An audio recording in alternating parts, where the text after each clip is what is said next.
Good afternoon, boys and girls. We're on lesson 81, reducing fractions, and this is part one of the series. Here are our objectives for today, which is to reduce fractions by dividing by a fraction equal to 1. We're also going to determine if a fraction can be reduced. And we're going to write the probability of an event as a fraction in its lowest terms.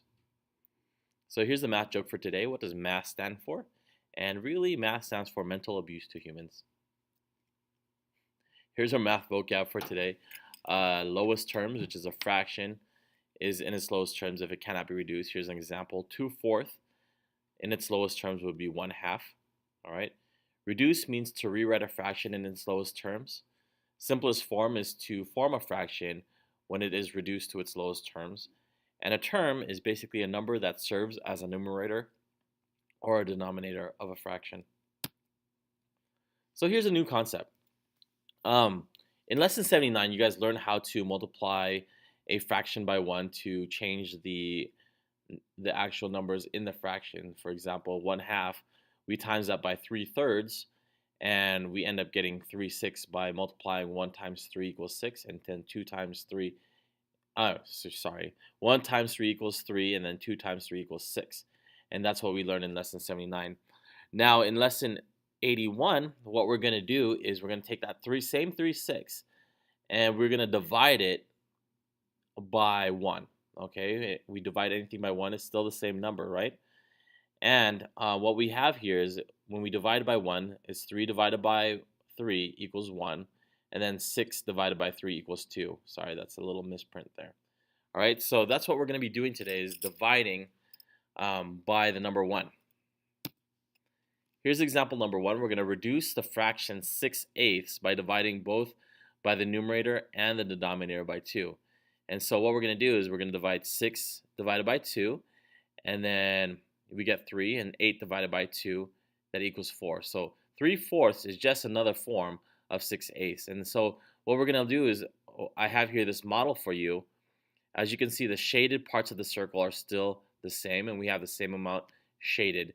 It's just cut differently. All right, this is cut into eighths, and then this is cut into fourths. But as you can see, 6 out of 8 of the pieces of pie are shaded, and 3 out of the 4 pieces of pie are shaded, and we can see that it's the same. They're the same amount of shading in the circle. Okay, example number 2. Which of these fractions cannot be reduced? So we got to look at all the terms, and in letter A, the term 2 and 6 are both divisible by 2. So we can reduce the fraction by 2. So divide this by 2 and divide this by 2. We get 1/3. All right. And then for letter B, we can see that both 3 and 6 can be divided by 3.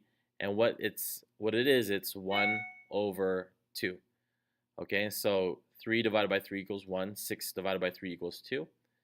And then we have here 4 and 6. We can divide both of these by 2. So what we do is we do 4 divided by 2 equals 2. 6 divided by 2 equals 3. And so this would be 2/3. And then letter D is the only one that we can't divide anything evenly. Okay, and so letter D is reduced already to its lowest terms.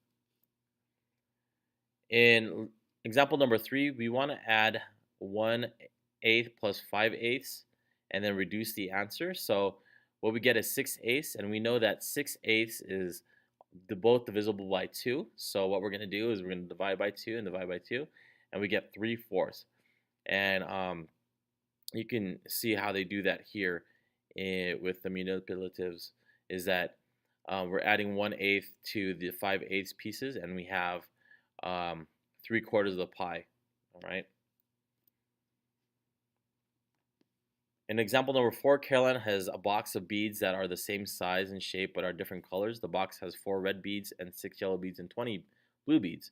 Without looking, Caroline wants to choose one bead from the box. What are the possible outcomes? So the possible outcomes for example number 4 are you could either pull a red bead, a blue bead, or a yellow bead, right? And then what it's asking is what is the probability that the bead's going to be blue?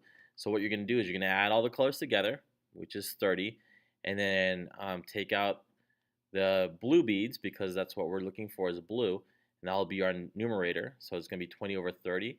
And what we can do is reduce this by dividing both by 10. And what's happening is it is 20 divided by 2 is, 20 divided by 10 is 2, and 30 divided by 10 is 3.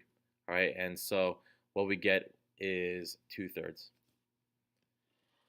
Example number 5, we're going to subtract, then reduce our answer. And what happens here is that we have 5 and 5 6 minus 2 and 1 6. So we do our whole numbers first, which is 3, and then 5 minus 1 is 4, so we have 3 and 4 6. Now I could reduce 4 6 to a lower term by dividing both the 4 and the 6 by 2. All right, and so what we do is that the whole number still stays the same. All right, but 4 divided by 2 is 2, and then 6 divided by 2 is 3. So what we have here is 3 and 2/3 in actuality. Okay. Now here is your lesson practice. I'm sure you'll have questions about this. That's okay. If you get it wrong, that's okay. We just want you to try, and if you don't get it, feel free to ask your parents if you want, or else you could ask your teacher in the morning. All right, have a great night, and I look forward to seeing you the next time. Have a great day.